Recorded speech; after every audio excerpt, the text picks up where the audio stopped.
Now, I heard a lot of things about this game. Some people say it's a pretty scary game.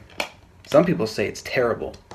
Well, I don't know what it is exactly, but I want to find out Oh anyway. my Besides, it can't be as god, my bad as Five video Nights at Freddy's 3. stinks. Yeah, I said it.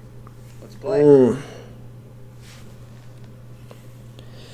Well, it's time for another remake.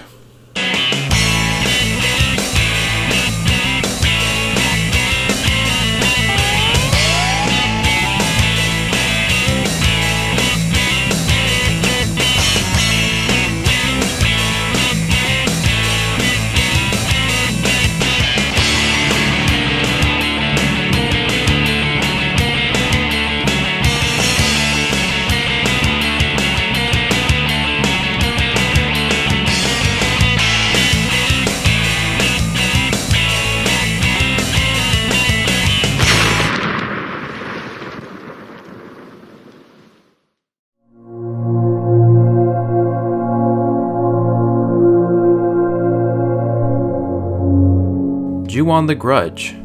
Never thought I'd be talking about this game again, but since my most popular video of all time is a steaming pile of poo, I pretty much have no choice.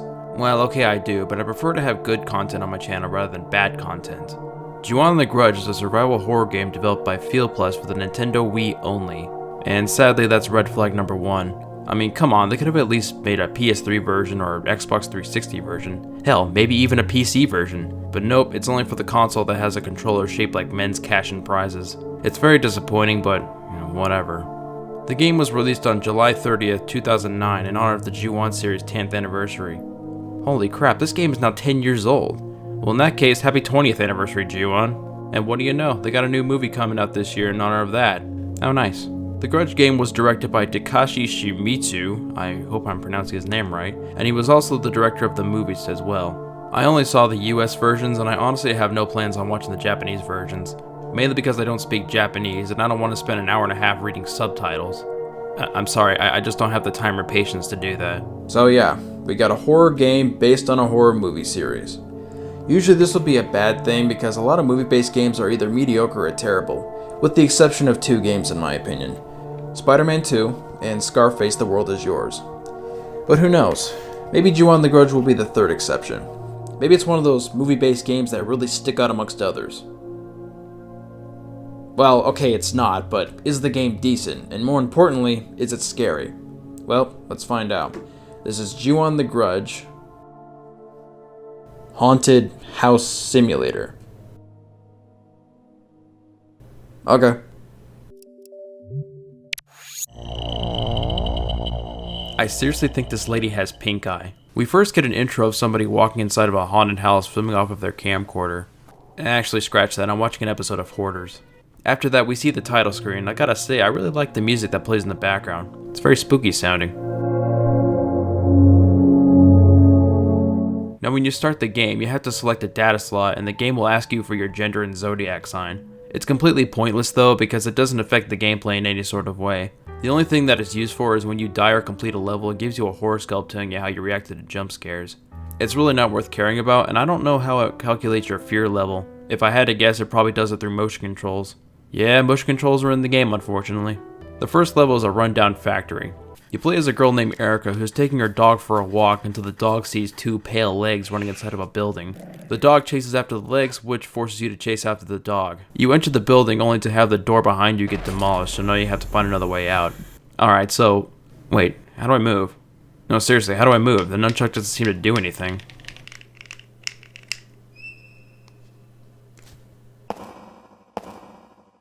Oh, I get it. You hold down the B button to move. That's kind of stupid. Well, problem solved, I guess, but holy crow, this game is way too dark. I know that darkness can be scary, especially in survival horror games, but adding in too much darkness can also introduce some annoyances, such as not seeing where the hell you're going and walking around in circles without even realizing it. You have a flashlight, but this thing barely lights up anything, and to add insult to injury, it sucks out batteries way too fast. The flashlight is so dim and useless, you're better off using those glow-in-the-dark star stickers. I try and change the brightness in the options menu, but it doesn't seem to work. Either that or it's just a brightness chart for you to look at while you change the brightness on your television. Which I did, by the way. I've heard a lot of game reviewers say that they shouldn't have to change the brightness in games. I honestly don't have a problem with that, but I do have a problem with changing the brightness on my own television rather than the game itself. Why you can't change the brightness in this game is beyond me. The controls are, well, they're kind of a mixed bag. In theory, it's supposed to be simple enough for you to pick up and play, but it kind of fails in execution. Like I said before, you hold the B button to walk because I guess the developers never heard of a joystick, and you turn your character around by tilting the Wiimote left and right. But turning around could be a huge pain in the ass sometimes. If you slightly tilt the Wiimote to the right, you turn to the right. If you tilt it even further to the right, your character will either freeze, spin around like a ballerina, or have a stroke. This is a major problem because for one, it's annoying, and two, I'm on the clock here, please don't do that, I'm wasting precious battery life. These batteries are your life bar, which means if you run out of power, you're dead. Thankfully, you can find more batteries scattered around the environment, but like I said before, your flashlight is a power hog, so you need to find them quickly before the Grudge lady claws at your face or kisses you to death. Oh right, I forgot, you can't do anything quickly in this game because not only does your character spaz out on you if you're not holding your Wiimote at the golden angle, but also because your character walks very slow. I was okay with this speed for about 5 minutes until it started walking up the stairs. I've seen paraplegics go faster than that, so what's her excuse? Aside from finding batteries, you also need to find items to help you find your way out of the locations, and the items are pretty easy to find because they're very shiny. And I like shiny. Shiny. I like shiny. As you walk around the environment like your character is browsing through JCPenney's, you will from time to time run into the two ghosts. Kayako, the chick that burps all the time, and Tashio, the little... He said it, not me. At the end of every level, you're greeted to some QuickTime events where you have to dodge attacks from the ghost by swinging the Wiimote in multiple directions. I hate QuickTime events with a burning passion. First of all, let me just say this. QuickTime events are not fun in any video game whatsoever. Second, they can be very frustrating to get through, especially in this game. There's a QTE segment in level 3 where your character is running away from Kayako and the game is telling you to either shake the Wii remote up or forward. The problem is it wouldn't register my swings for whatever reason. If you miss one single motion swing during a QTE, your character will die and you'll be forced to do the entire level over again. I kept dying over and over and over again until I eventually got it to work somehow. I don't know if it was because I was shaking the Wiimote wrong or because the controls are very buggy. Either way, it was a very unpleasant experience. Alright, so in level 1, you're pretty much limping around the factory, running into locked doors, finding keys and switches, and picking up batteries until you swipe the controller at the ghost and eventually witness your poor dog die off screen. The second level is an abandoned hospital, even though it's not really an abandoned hospital. I mean seriously, this hospital has ringing telephones, vending machines, working elevators, sort of, and an alarm system. But apparently it's still considered abandoned for whatever reason. Yeah, that makes all kinds of sense.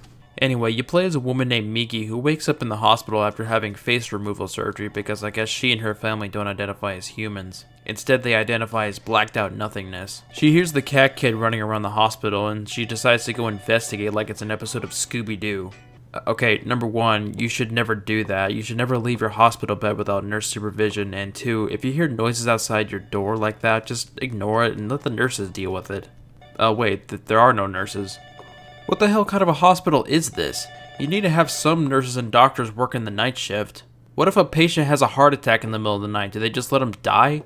Christ almighty, if that's the case, then I'm sure glad I don't live in Japan. Anyway, the hospital level is confusing. You walk, or stroll, out of your hospital room to enter the phone, but the phone stops ringing as soon as you get close to it. Then some green light appears telling you to go to room 301, which by the way, if you missed that clue, then you'll be walking around the hospital not knowing what to do or where to go, which I'll talk about in a few seconds. Anyway, the sign's telling me to go to room 301, I enter room 301, and nothing seems to happen, and there's nothing to interact with except for these little TVs. So I walked back to the sign, and it was still telling me to go to room 301. The game doesn't make it clear on what you're supposed to do. Wait, what's this?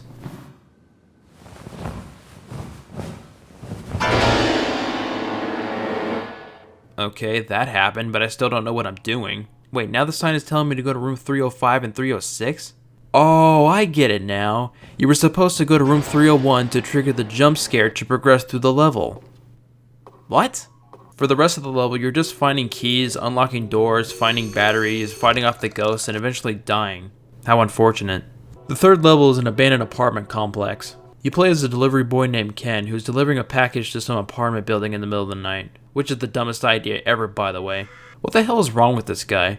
I mean, he could have at least waited until morning to deliver the package in broad daylight. The thought of going to some sketchy looking apartment building in the middle of the night doesn't sit too well with me. So you enter the apartment building and for some reason your character decides that dropping off the package isn't enough for him. Instead he enters inside the room and starts snooping around because I guess he loves the thrill of stranger danger.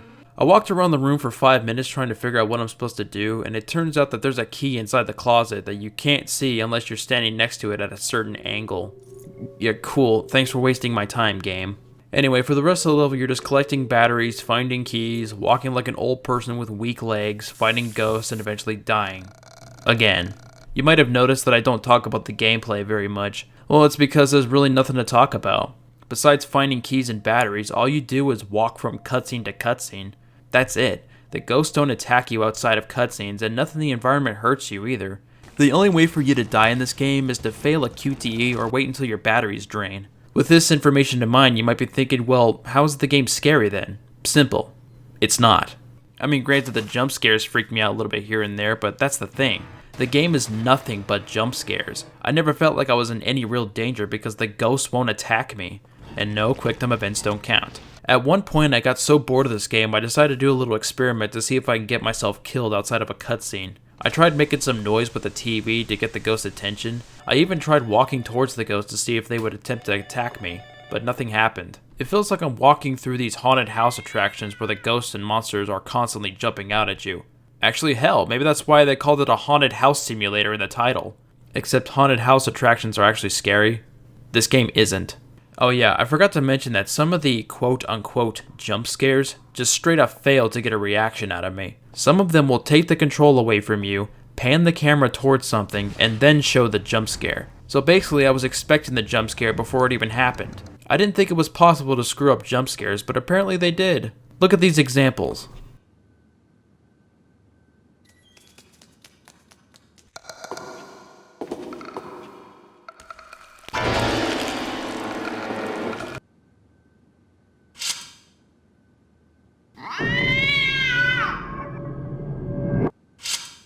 That is not how you do jump scares. Any chance of me getting scared of this game completely went out the window.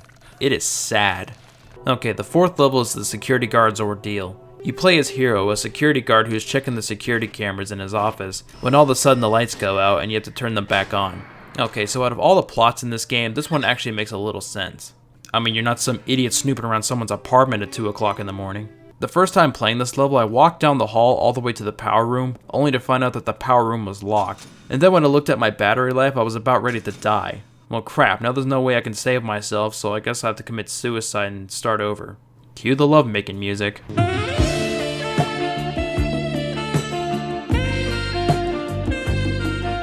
So in order to open the power room, you have to collect 3 separate pieces of paper with the PIN number on it. I don't know why, other than the security guard doesn't have the 3-digit number memorized. Hell, he should at least have another copy of it laying around in his office somewhere. But hey, I'm logical, so what do I know?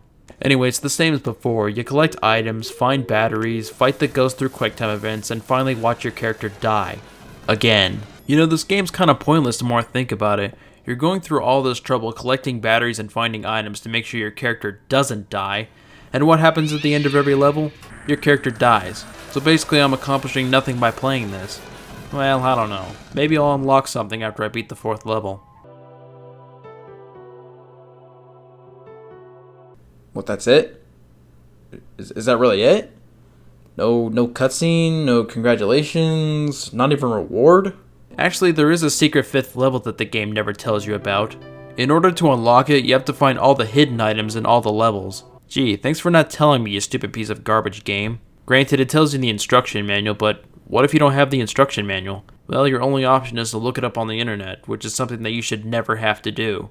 So I thought, okay, I'll just quickly go through all the levels, grab the missing pieces of paper, and be on my merry way to the secret 5th level.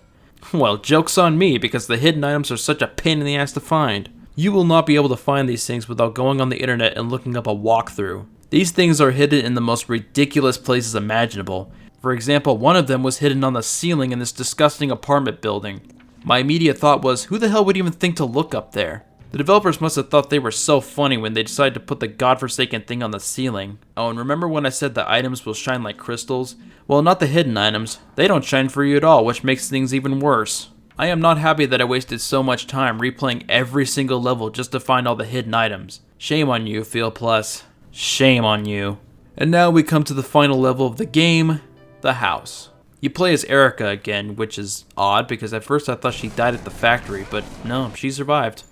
Good for her.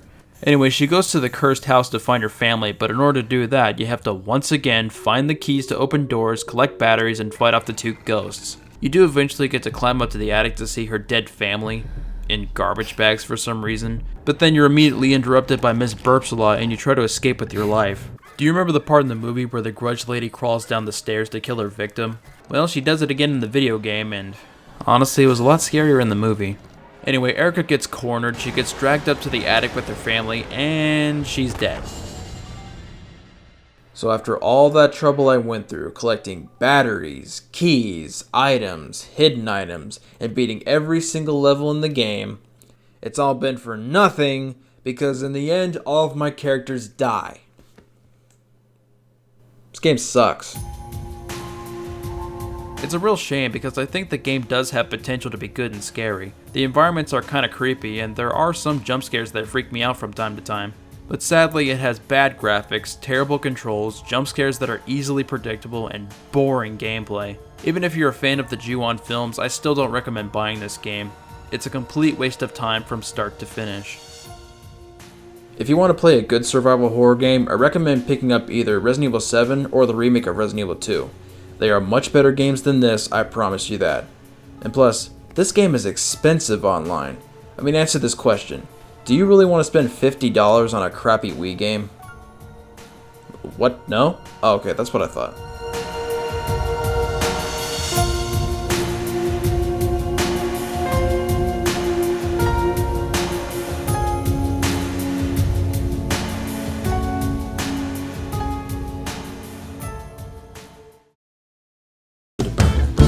I'm never gonna dance again. Guilty feet have got no rhythm, but it's easy to pretend. I know you're not a fool.